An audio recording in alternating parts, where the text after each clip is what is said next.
USADA et l'UFC viennent de se séparer. Bienvenue sur le 1 Million Studio MMA Spirit. On est parti les mecs.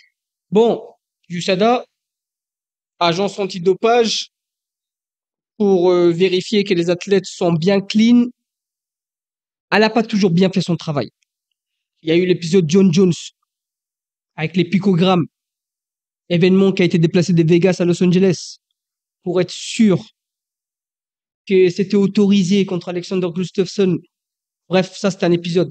Il y a eu un autre épisode avec Brock Lesnar, dopé comme jamais, qui a fait son retour à l'UFC 200 sans avoir été dans les testing pool, c'est-à-dire sans faire les tests pendant 6 mois, parce que normalement un athlète qui fait son retour, il faut 6 mois où il doit être testé, tu vois, littéralement pour être sûr qu'il n'a pas pris, voilà quoi, t'as compris. Et bah bref, là c'est l'épisode McGregor. McGregor est rentré dans le testing pool pour être sûr qu'il n'a rien pris. Bon, soyons honnêtes, McGregor, il a pris plein de substances depuis sa blessure à la cheville, enfin au tibia, je vais dire. Il l'a dit lui-même qu'il ça l'arrangeait pas de faire des tests avec USADA. Il a dit ça dans une interview avec Ariel Helwani. Donc là, il est rentré, mais USADA a dit littéralement mot pour mot. Il n'y aura pas d'exemption. 6 mois de tests. Cherche pas. Sinon, tu combats pas. L'UFC annonce dans le plus gros des calmes, la semaine même où McGregor est rentré dans le truc des tests là, ils annoncent bon, on se sépare des USADA. Question mec, pourquoi? Parce que mec, McGregor il est dopé et ils savent très bien que McGregor va pas passer les tests, hein. Et eux ils veulent McGregor janvier, plus tard février. Et là ils viennent de rentrer. Et si tu fais 6 mois, ça te fait au mois d'avril normalement. Du coup ça les arrange pas. Et donc ils ont préféré se séparer des USADA pour trouver une autre agence qui va sûrement être un peu plus laxiste, qui va laisser passer des trucs, qui va mettre des layers pour les superstars. Genre, si Adesanya, il vient avec un sein qui pousse, qui va dire, nous, on n'a rien vu. Non, il est clean, laisse-le passer. Il est clean, laisse-le passer. Ousmane, il a plein de boutons. Hein, ça arrive. Balance hormonale non très bien réglée, quoi.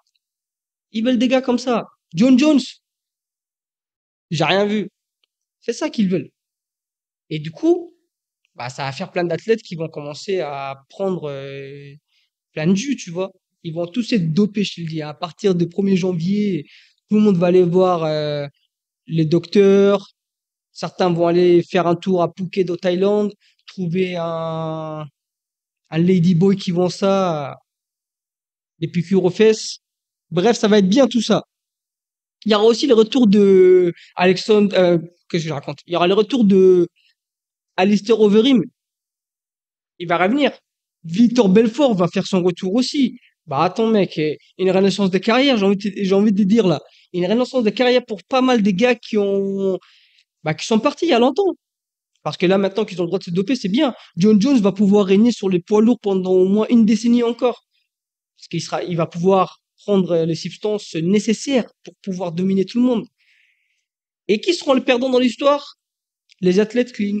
C'est qui sont, c'est qui ont des principes, des valeurs dans ce sport qui n'a pas beaucoup de valeur, avec un président qui n'a pas beaucoup de valeur dans ce sport-là, hein.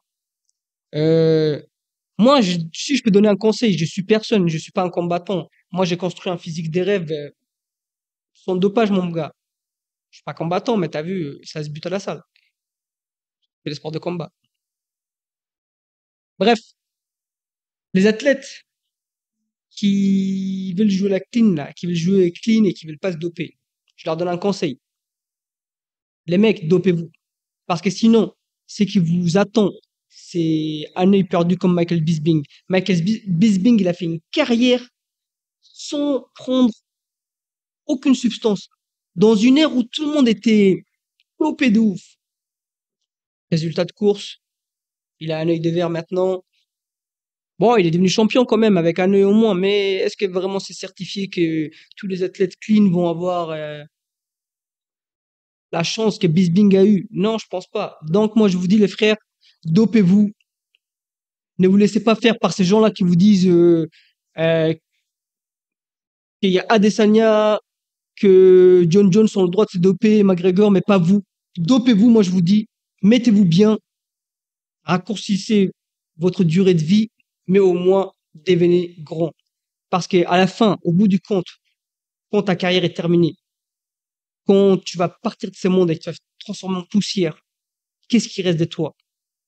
Le legacy que tu auras laissé derrière toi, l'héritage que tu auras laissé. Et l'héritage que tu auras laissé, c'est dans une ère où il y avait des dopés. Je me suis dopé et je suis devenu champion.